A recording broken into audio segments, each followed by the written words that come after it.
اس دنیا کے اندر فرما بردار کو جو نعمتیں ملتی ہے وہ اللہ خوش ہو کر دیتا ہے، اور نافرمان کو جو نعمتیں ملتی ہے وہ اللہ ناراض ہو کر دیتا ہے۔ آپ کو تعجب ہوگا کہ نافرمان کو نعمت ناراض ہو کر دی جاتی ہے۔ جی ہاں، آپ بھی کبھی کبھی ایسا کرتے ہیں۔ چوہے آپ کے گھر کے اندر بہت ہو گئے، آپ کا کھانا، آپ کا بسترا، آپ کی کتابیں وہ کھا جاتے ہیں، تو آپ چاروں طرف چوہوں کے پنجرے پھیلا دیتے ہیں اور اس کے اندر گھی والی روٹی آپ رکھ دیتے ہیں۔ تو یہ چوہے کے پنجرے میں جو آپ نے نعمت رکھی، یہ آپ نے اس کو گرفتار کرنے کے لیے رکھی ہے، خوش ہو کر نہیں رکھی، ناراض ہو کر رکھی اس کو گرفتار کرنے کے لیے۔ اب چوہا آیا اور اس نے دیکھا کہ چاروں طرف نعمتیں ہیں۔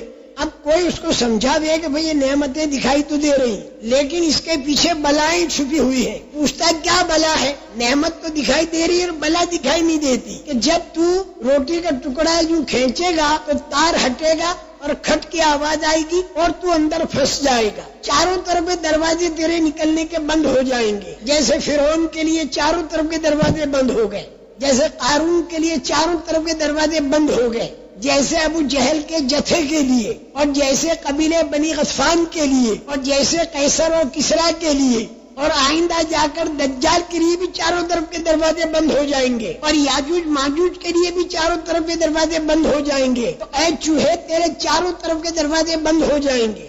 پھر کیا ہوگا؟ پھر یہ ہوگا کہ صبح کے وقت میں لڑکے آئیں گے چھوٹے چھوٹے، اور صبح لا کر تجھے گھونپیں گے، عورتیں لائیں گی، پرائمس کا چولہا لائیں گی، اس کے اوپر گرم پانی کریں گی، تیرے اوپر ڈالیں گی، تھوڑی دیر میں تو مر جائے گا، تیرے کو باہر پھینکیں گے، بلی آئے گی اور کھائے گی۔ تب یہ چوہا کہتا ہے اچھا میں اس کا ریسرچ کروں۔ اب وہ ریسرچ کرنے چلا اور تھوڑی دیر کے بعد آ کر کہنے لگا کہ نہ تو لڑکے ہیں، نہ سوا ہے، نہ پرائمس کا چولہا ہے، نہ عورتیں ہیں، نہ بلی ہے، میرے کو تو کچھ بھی دکھائی دیتا نہیں ہے۔ تم تو بیک ورڈ قسم کے آدمی ہو، پرانے خیال کے، اونٹوں کے زمانے کی باتیں لا کر راکٹ کے زمانے میں ٹھوس رہے ہو، نہیں مانتے ہم۔ وہ اندر داخل ہو گیا اور جو اس نے سنا تھا وہ سارا ہو گیا۔ جب ہوا تو اب وہ کہتا میری سمجھ میں آئی بات، لیکن اب سمجھ میں آنا مفید نہیں۔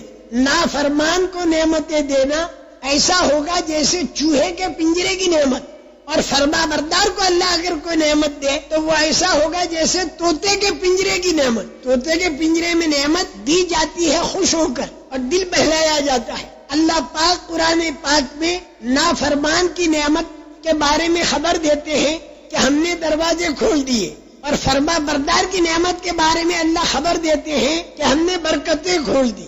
وہاں برکتوں کا کھولنا بتایا فرما بردار کے لیے، اور نافرمان کے لیے اللہ نے دروازوں کا کھولنا بتایا۔ اللہ پاک جو فرماتے ہیں کہ جو ان کو بات بتائی گئی اللہ رسول کی طرف سے اسے وہ بھول گئے، تو ہم نے ان کے لیے ہر لائن کے دروازے کھول دیے، طاقت کے دروازے، دھن دولت کے دروازے، پبلسٹی کے دروازے، وہ سارے کے سارے ہم نے ان کے اوپر کھول دیے۔ یہاں تک کہ جو نعمت ملی اس کے اوپر وہ اترانے لگے کہ دیکھو چاروں طرف کے ہمارے دروازے کھلے ہوئے ہیں، ہم اچانک اس کی پکڑ کرتے ہیں، یہاں تک کہ وہ حیران رہ جاتا ہے کہ ہوا کیا۔ لیکن فرما بردار کو جو نعمت دیتے ہیں اس کا نام اللہ تعالیٰ نے رکھا ہے برکات کا کھولنا۔ اگر بستیوں والے ایمان والے بن جائیں اور تقوی والے بن جائیں تو اللہ تعالیٰ یہ فرماتے ہیں کہ ہم ان کے لیے برکت کھولتے ہیں آسمان سے بھی اور زمین سے بھی۔ میرے محترم دوستو، برکت کے اندر تین باتیں ہوتی ہیں۔ کبھی تو اللہ پاک آمدنی بڑھا دیتا ہے اور کبھی اللہ پاک آمدنی نہیں بڑھاتا، آمدنی تو اتنی ہی رہتی ہے، لیکن اللہ تعالیٰ اس میں کام سارے بنا دیتا ہے۔ اور کبھی اللہ تعالیٰ ایسا بھی کرتا ہے کہ آمدنی تو ہوتی نہیں لیکن اللہ اس کے کام دعا سے بنا دیتا ہے۔ یہ تین لائنیں برکت کی ہے۔ اگر آدمی ایمان والا اور تقوی والا بن جائے، اور سارے انبیاء کرام علیہ الصلوۃ والسلام کے قصے اسی کو بتا رہے ہیں